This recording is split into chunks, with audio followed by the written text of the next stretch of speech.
HEITOR VILLA-LOBOS and CHOROS #3, Modernism, Nationalism and Musical Anthropophagy. This is the second part of a three-part presentation. Most choros, especially the Indianist ones, drew on primitivism and conveyed the most aggressive manifestations of Brazilian musical nationalism in the 1920s. Among other cultural elements, Indian primitivism was inherent to the nature of Brazilian society because Indians were part of the imaginary national landscape and became emblematic figures of the untouched essence of Brazil. By drawing upon Indian primitivism, Villa-Lobos connected his art to an immemorial Brazilian past and conveyed an authentic Brazilian outlook to his music. By using European musical techniques to display this Indianism, Villa-Lobos created an outreaching musical avenue to present abroad the Indianist essence of his country.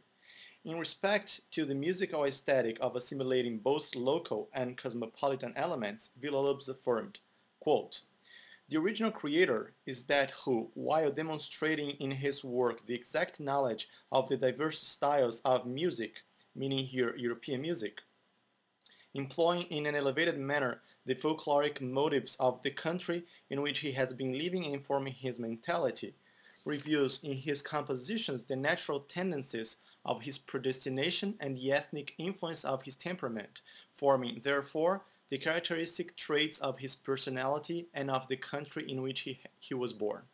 Unquote. Although Villa-Lobos mentioned only folklore, he also drew upon the popular choro and Brazilian Amerindian musical elements to compose nationalistic music that displayed what he called the predestination and ethnic influence of his temperament. In his influential and ultra-nationalistic essay on Brazilian music, Mário de Andrade theorized about the nature of Brazilian primitivism. Andrade suggested that, quote, "The actual period of Brazil, especially in the arts, is of nationalization. We are attempting to conform the human production of the country to national reality. It is in this thread of thought that the concept of primitivism applied to today's orientation is justifiable. It is a mistake to imagine that Brazilian primitivism is aesthetic. It is actually social." Unquote. Proceeding from Andrade, it is conceivable that expressing Brasilidade through primitivism in his choros was for Villa-Lobos a problem of social order, meaning that the aesthetic of this series was a result of Villa-Lobos' social and cultural conditions as Brazilian, not simply an aesthetic choice to guarantee his success in Europe. Mário de Andrade's thoughts on the essay were related to Brazilian modernists' strive to establish national Brazilian identity through their art.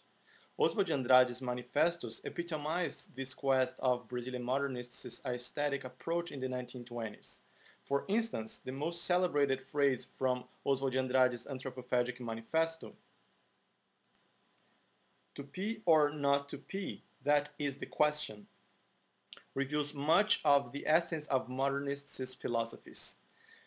Oswald de Andrade used a well-known phrase from Shakespeare's Hamlet, but changed the original "to be" for Tupi, a native cannibal tribe from Brazil's colonial times that ate their enemies both to absorb their powers and as an act of revenge.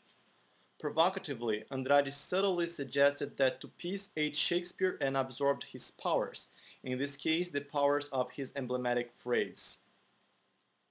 Through allusion to Brazilian natives and the existential dilemma from the European structure of Shakespeare's celebrated phrase, Andrade profoundly and succinctly sums the primary concern of Brazilian modernists, namely the formation of a Brazilian identity independent of but historically bound to Europe, and which could be appreciated in Brazil as a synthesis of Brazilian heritage and exported to Europe as signal of artistic independence.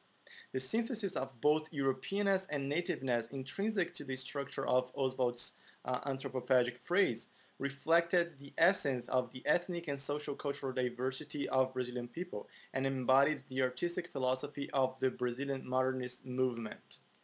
And with a little animation, we get to the end of part 2.